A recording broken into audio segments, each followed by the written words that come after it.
Vienas iš diržo užrišimo metodų. Imam diržą, sudedame lygiai galus, kad būtų lygiai. Imam per vidurį diržo, dedame ant pilvo pačios srities,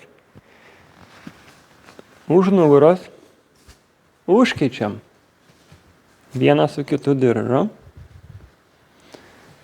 Tuomet žiūrime, kad diržas eitų tiesiai vienas ant kito, kad nebūtų persisukęs.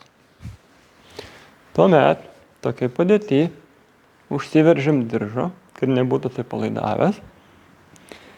Tuomet iš dešinės pusės diržas eina į apačią, iš kairės pusės diržas užsikeičia iš viršaus. Šitai padėti imam abu diržo galus ir vėl užtempiam, kad nebūtų atsipalaidavęs. Tuomet kairė ranka suimame visus diržus, laikome. Iš viršaus diržas, kuris eina iš kairės pusės, iš apačios perkišame per visus diržus.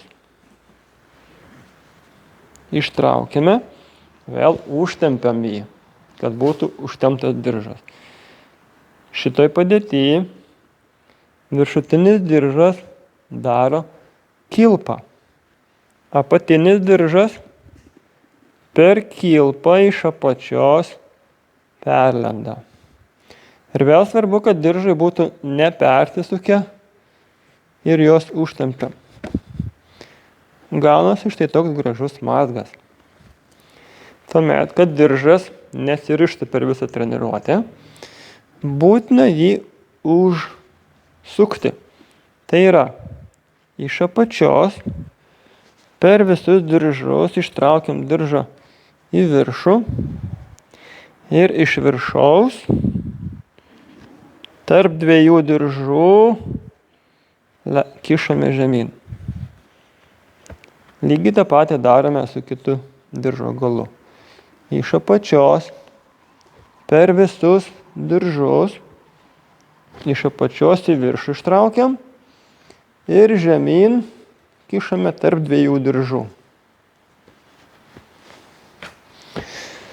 Štai toks diržo užrišimo metodas yra ganėtinai patikimas ir tarnauja visą treniruotę nesirišdamas.